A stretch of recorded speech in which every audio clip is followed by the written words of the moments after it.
بسم اللہ الرحمن الرحیم۔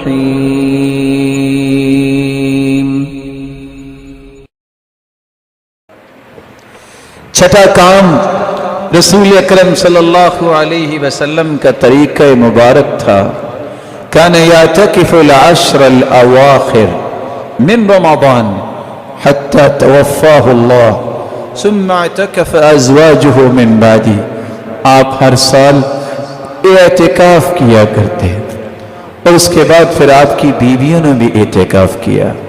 اعتکاف مرد ہو یا عورت ہو اس کا مسجد میں ہی ہوتا ہے، اور اعتکاف کا مقصد یہ ہے الخلوۃ باللہ والانقطاع عن الناس، اللہ کے ساتھ خلوت کے وہ اوقات تلاش کرنا، لوگوں سے کٹ کے، لوگوں سے الگ ہو کے اللہ ذوالجلال کے ساتھ گفتگو کرنا اور اس سے التجائیں کرنے کے اوقات کو استعمال کرنا۔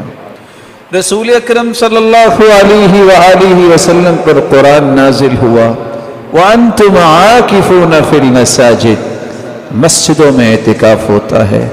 اللہ تعالیٰ رحم فرمائے اور صحیح سمجھ عطا فرمائے امت اسلامیہ کو کہ آج افسوس سے یہ کہنا پڑتا ہے ہر جگہ اور ہر چیز اپنے اپنے زاویے اور دائرے میں کھلی رکھی گئی، لیکن اس طرح کی عبادات پہ پابندیاں لگا دی گئیں۔ رب تعالیٰ دین کی صحیح سمجھ عطا فرمائے اور امت اسلامیہ کو خیر کے ان دروازوں سے دور نہ کیا جائے۔ رسول اکرم صلی اللہ علیہ وآلہ وسلم کے دور میں بھی صحابہ نے اعتکاف کیا، اور 1400 سال کی یہ تاریخ ہے۔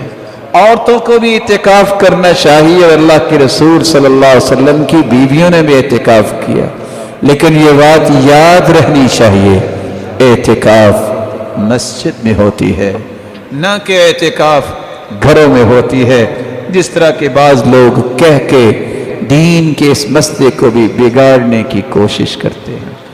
آپ صلی اللہ علیہ وآلہ وسلم کے صحابی عمر آئے اور آ کے کہتے ہیں اللہ کے رسول انی کنت نذرت فی الجاہلیہ ان اعتکف لیلۃ فی المسجد، میں نے جاہلیت کے اندر ایک رات کی اعتکاف کی نظر مانی تھی، اب میں مسلمان ہو گیا ہوں، کیا میں بیت اللہ میں وہ نظر پوری کر سکتا ہوں؟ قال فأوف بنذرک، ہاں تم اپنی نظر پوری کر سکتے ہو۔